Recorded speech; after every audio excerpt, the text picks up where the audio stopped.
Friends, welcome back to medical education. इस video में हम वासा प्रीविया के बारे में जानेंगे। Vasa means vessels, pre means before and via means the way. Vasa previa is the term used when the fetal blood vessels lie over the os in front of the presenting part without any Watson jelly.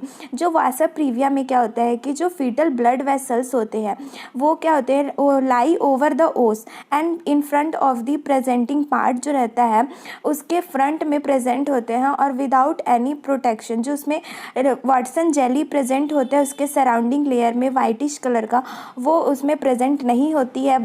जो vessels रहते हैं, foetus blood vessels रहते हैं, जिसके case में क्या है, जिसे हम क्या कहते हैं, वासा प्रीविया कहते हैं। इसका इंसिडेंस रेंज क्या रहता है, 2000 में 1% वुमेन में ये देखने को मिलते हैं। Rare but serious vagina bleeding होने के चांसेस रहते हैं। Now see the risk factor of vasa previa. Velamentous insertion of umbilical code.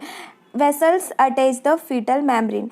That means vessels क्या रहते हैं, अटैच हो जाते हैं जो फीटस मेम्ब्रेन होते हैं।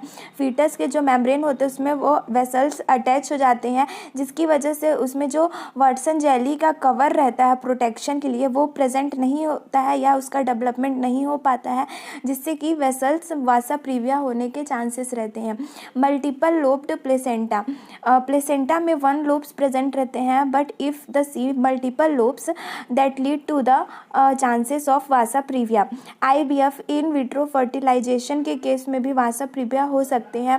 प्लेसेंटा प्रीविया दैट मीन्स कि placenta in front of the presenting part में रहते हैं, तो इस केस में भी वासा प्रीविया हो सकते हैं। देन है मल्टीपल प्रेगनेंसी। मल्टीपल प्रेगनेंसी के केस में भी वासा प्रीविया होने के चांसेस रहते हैं, बिकॉज इसमें प्रॉपर जो फीटस रहते हैं उनका डेवलपमेंट नहीं हो पाता है किसी वुमेन में।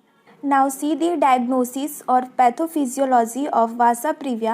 Due to etiology factor, blood vessels are present at the membrane without protection. जो blood vessels रहते हैं वो present रहते हैं membrane में without any protection। जो उसके वाटसन जेली जो कवर रहती है वो present नहीं रहती है। इस केस में क्या होगा कि during labor when the membrane rupture damage the fetal vessels। जब क्या होगा कि जब लेबर पेन स्टार्ट होगा तो जो मेम्ब्रेन है या एमनियोटिक फ्लूइड जो मेम्ब्रेन रहते हैं फीटस के सराउंडिंग लेयर में वो क्या होंगे, जब रप्चर होंगे तो जो फीटल ब्लड वेसल्स हैं वो भी रप्चर हो जाएंगे, जिसकी वजह से severe loss of blood in the fetus and death. जिसकी वजह से क्या होगा कि सीवियर ब्लड लॉस होगा फीटस का और फीटस की डेथ हो जाएगी। Now see the complication of vasa previa. A woman in a labour. अगर वुमेन लेबर पेन में है, सर्वाइकल डायलिटेशन, सर्विक्स का डायलिटेशन हो चुका है, fetal blood vessels at the cervix.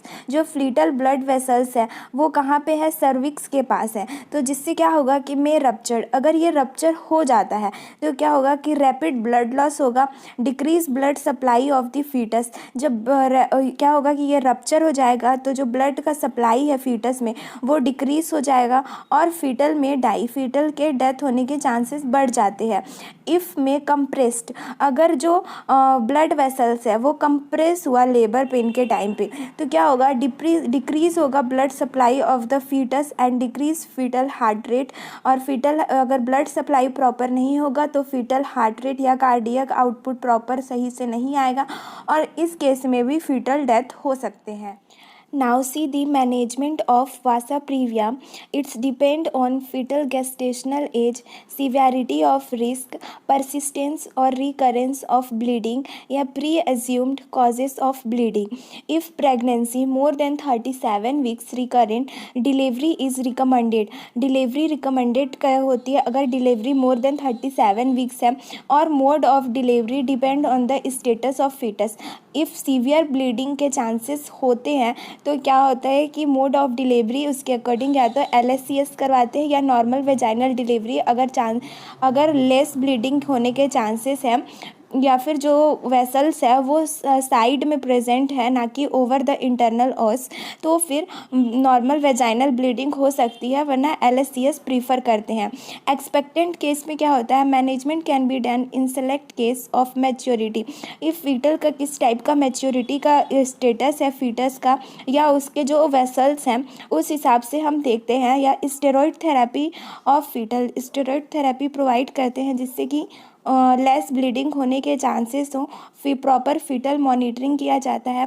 या न्यूनेंटल ब्लड ट्रांसफ्यूशन में भी नीडेड। इफ़ सीवियर ब्लीडिंग होने के चांसेस होते हैं तो न्यूनेंटल ब्लड ट्रांसफ्यूजन रिकमेंडेड किया जाता है। इस तरीके से हम वासा प्रीविया का मैनेजमेंट कर सकते हैं।